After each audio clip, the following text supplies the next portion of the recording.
નમસ્કાર મિત્રો, આજે હું તમને એવી વાર્તા સંભળાવવા જઈ રહ્યો છું જે કદાચ તમારા ઘરમાં પણ બની રહી હોય. આ વાર્તા સાંભળ્યા પછી કદાચ તમે તરત જ તમારા માતા પિતાને ફોન કરવાનું મન બનાવી લો. કારણ કે એક દુનિયામાં પૈસા કમાઈ શકાય, પરંતુ પરિવાર પ્રેમ તૂટી જાય તો તેને જોડવામાં આખી જિંદગી વીતી જાય છે. તો ચાલો સાંભળીએ એક એવા પરિવારની હૃદયસ્પર્શી સફર જે અહંકાર ઘરમાં પ્રવેશ્યો પણ અંતે જીત પ્રેમ અને સંસ્કાર અને એકતાની થઈ. સૌરાષ્ટ્રનું એક નાનું ગામ કેરાડા. મનસુખભાઈ પટેલ ત્યાં રહેતા હતા. તેઓ ખેડૂત હતા. તેમની પત્ની લક્ષ્મીબેન ખૂબ જ પ્રેમાળ અને સંસ્કારી સ્ત્રી હતી. ભગવાને તેમને બે દીકરા જયેશ અને હાર્દિક અને એક દીકરી મીના આપી હતી. ઘર મોટું નહોતું, પરંતુ પ્રેમ એટલો મોટો હતો કે આખું ગામ તેમના પરિવારનું ઉદાહરણ આપતું હતું. દરરોજ સવારે 4 વાગ્યે લક્ષ્મીબેન ઉઠી જતા, ભગવાનની આરતી પછી આખા પરિવારને પ્રેમથી જગાડતા. મનસુખભાઈ હંમેશા બાળકોને કહેતા, દીકરા, ઘરમાં પૈસા હોય તો ચાલે, પણ પ્રેમ ઓછો ન થવો જોઈએ. પરિવારની એકતા જ સૌથી મોટી સંપત્તિ છે. બાળકો નાના હતા ત્યારે આ વાત તેમને સામાન્ય લાગતી હતી, પરંતુ જીવનની સાચી કિંમત તેઓએ હજુ સમજવાની બાકી હતી. સમય પસાર થતો ગયો. જયેશ અભ્યાસમાં હોશિયાર હતો. તેને શહેરમાં મોટી કંપનીમાં નોકરી મળી ગઈ. આખું ગામ ખુશ થઈ ગયું. મનસુખભાઈ ગર્વથી બોલ્યા, મારો દીકરો હવે ગામનું નામ રોશન કરશે. જયેશ શહેર ગયો. શરૂઆતમાં દરરોજ ફોન કરતો, પછી અઠવાડિયામાં એક વખત, ત્યારબાદ મહિનામાં એક વખત. બીજી તરફ હાર્દિક ગામમાં રહીને ખેતી સંભાળતો અને માતા પિતાની સેવા કરતો. તેને ક્યારેય ફરિયાદ નહોતી. એક દિવસ લક્ષ્મીબેને ધીમા અવાજે કહ્યું, હાર્દિક, તારો ભાઈ હવે બહુ વ્યસ્ત થઈ ગયો હશે. હાર્દિક હસીને બોલ્યો, માં, કામમાં વ્યસ્ત હશે, પણ એક દિવસ જરૂર પાછો આવશે. કારણ કે માણસ દુનિયામાં ગમે તેટલો મોટો થઈ જાય, પોતાના પરિવારથી મોટો ક્યારેય બની શકતો નથી. પરંતુ મનસુખભાઈની નજરમાં દર સાંજે ઘરના દરવાજા પર અડકી રહેતી. તેમને વિશ્વાસ હતો કે એક દિવસ તેમનો દીકરો જરૂર પાછો આવશે. પરંતુ સમય તેમના પરિવાર માટે એવી પરીક્ષા લઈને આવવાનો હતો જે આખા જીવનની દિશા બદલી નાખશે. સમય ધીમે ધીમે આગળ વધતો ગયો. ગામમાં ઋતુઓ બદલાતી રહી, પરંતુ મનસુખભાઈ અને લક્ષ્મીબેનની એક આદત ક્યારેય બદલાઈ નહીં. દર સાંજે ઘરના આંગણામાં બેસીને શહેરમાં રહેલા પોતાના દીકરા જયેશની રાહ જોવી. મનસુખભાઈ રોજ સાંજે ખાટલા પર બેસતા અને ગામના રસ્તા તરફ નજર કરતા. કોઈ કાર કે બસ ગામમાં પ્રવેશે તો તેમની આંખોમાં આશાનો દીવો પ્રગટતો. કદાચ આજે જયેશ આવ્યો હશે, પણ દરેક વખતની જેમ આ વખત પણ નિરાશા જ હાથ લાગતી. લક્ષ્મીબેન મનને સમજાવતા કહેતા, એ આવશે, આપણો દીકરો આપણને ભૂલી નહીં શકે. મનસુખભાઈ હળવું સ્મિત કરતા, પણ આંખોમાં છુપાયેલું દુઃખ લક્ષ્મીબેનથી છુપાતું નહોતું. બીજી તરફ હાર્દિક સવારથી સાંજ સુધી ખેતરમાં મહેનત કરતો. ઘરે આવી માતા પિતાની સેવા કરતો. ક્યારેય તેણે ફરિયાદ નહોતી કરી કે આખી જવાબદારી તેના પર જ કેમ છે.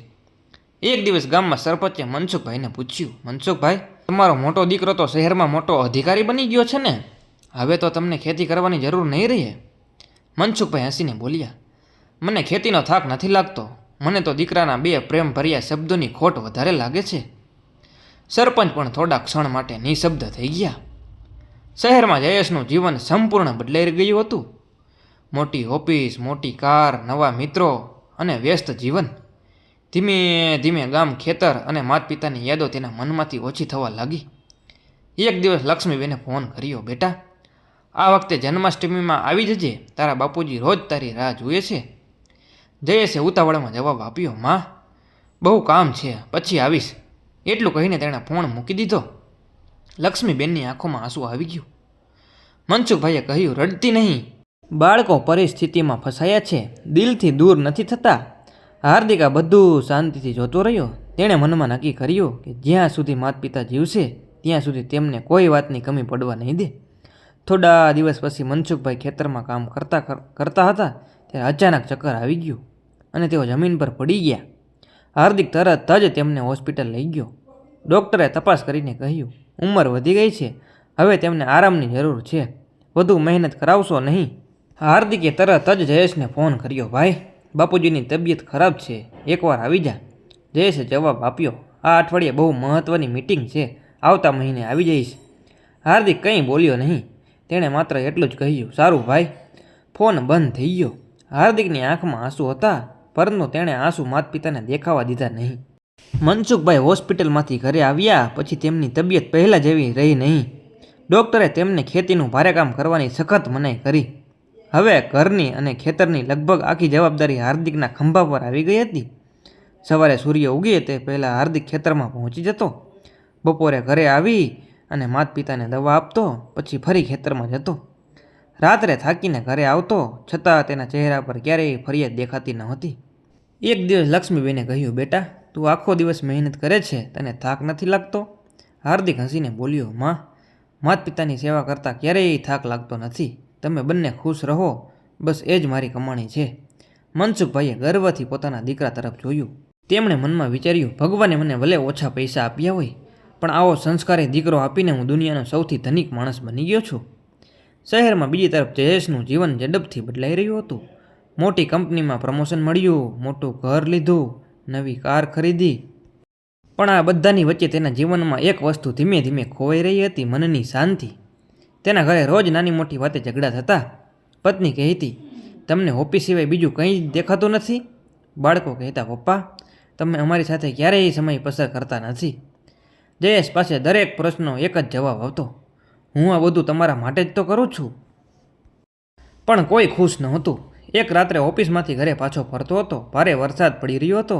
અચાનક તેની કાર રસ્તા પર બંધ પડી ગઈ. મોબાઈલમાં પણ નેટવર્ક નહોતું. આસપાસ કોઈ માણસ પણ દેખાતો નહોતો. પ્રથમ વખત તેને પોતાની લાચારીનો અનુભવ થયો. તેને અચાનક યાદ આવ્યું, જો હું ગામમાં હોત ને તો હાર્દિકને એક ફોન કરત ને તો એક ફોન પર દોડી આવ્યો હોત. તેના મનમાં બાળપણની યાદો તાજી થઈ ગઈ. કેવી રીતે બંને ભાઈઓ વરસાદમાં ભીના થઈને ખેતરમાં રમતા હતા. કેવી રીતે મનસુખભાઈ તેમને ખંભા પર બેસાડીને ઘરે લાવતા. કેવી રીતે લક્ષ્મીબેન ગરમા ગરમ રોટલા ઉપર ઘી ખવડાવતા. જયેશની આંખોમાં પાણી આવી ગયું. બીજા દિવસે સવારે તેને હાર્દિકનો ફોન આવ્યો, ભાઈ, બાપુજી આજે ફરી તને યાદ કરી રહ્યા હતા. જયેશે થોડા સમય સુધી કંઈ બોલ્યો નહીં. પછી ધીમા અવાજે પૂછ્યું, હાર્દિક, બાપુજી ખરેખર મારી રાહ જુએ છે? હાર્દિક હસ્યો, ભાઈ, માતા પિતા ક્યારેય પોતાના સંતાનોની રાહ જોવાનું બંધ નથી કરતા. આ શબ્દો સીધા જયેશના હૃદયમાં ઉતરી ગયા. તે તરત જ ઓફિસમાં રજાની અરજી લખવા બેઠો.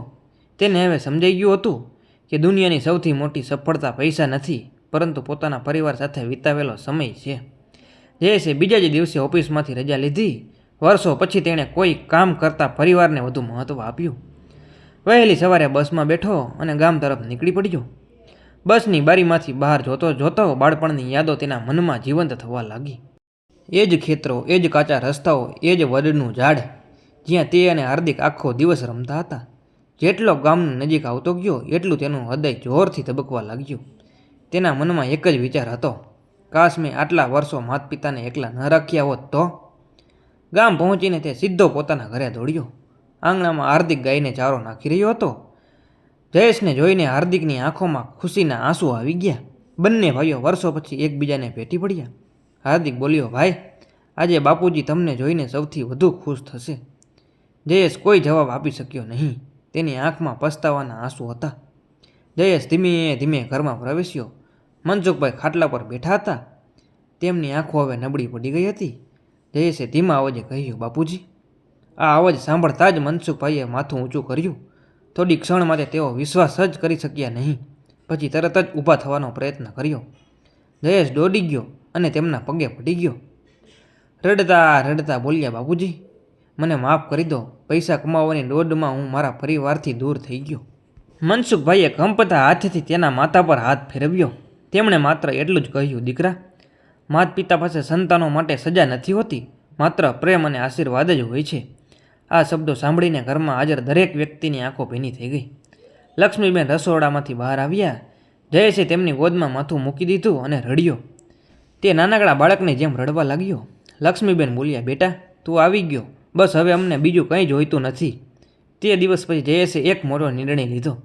તેણે શહેરની મોટી નોકરી છોડી નહીં, પરંતુ પોતાના જીવનની પ્રાથમિકતા બદલી નાખી. દર મહિને થોડા દિવસ પછી ગામમાં રહેવા આવવા લાગ્યો. માતા પિતાની સારવારની સંપૂર્ણ જવાબદારી લીધી. હાર્દિકને ખેતી માટે નવી મશીનો અપાવી. બહેન મીનાના બાળકોની અભ્યાસની જવાબદારી પણ પોતાના માથે લીધી. ધીરે ધીરે આખો પરિવાર ફરી પહેલાંની જેમ હસવા લાગ્યો. ઘરમાં ફરીથી પ્રેમ, હાસ્ય અને એકતા પાછા આવી ગયા. એક સાંજે આખો પરિવાર આંગણામાં બેઠો હતો. મનસુખભાઈએ પોતાના પૌત્રને કહ્યું, યાદ રાખજો, પૈસા જરૂરી છે, પરંતુ પૈસા માટે ક્યારેય પરિવારને ભૂલતા નહીં. કારણ કે દુનિયામાં સૌથી મોટી બેંક માતા પિતાના આશીર્વાદ છે. અને સૌથી મોટી સંપત્તિ પરિવારનો પ્રેમ છે. બધાએ મનસુખભાઈની વાત ધ્યાનથી સાંભળી. જયેશે હાર્દિકનો હાથ પકડીને કહ્યું, ભાઈ, તું માત્ર મારો ભાઈ નથી, તું મારા માટે જીવતો સંસ્કાર છે. હાર્દિક હસીને બોલ્યો, પરિવારમાં જીત કે હાર નથી હોતી ભાઈ, અહીં તો ફક્ત પ્રેમ હોય છે.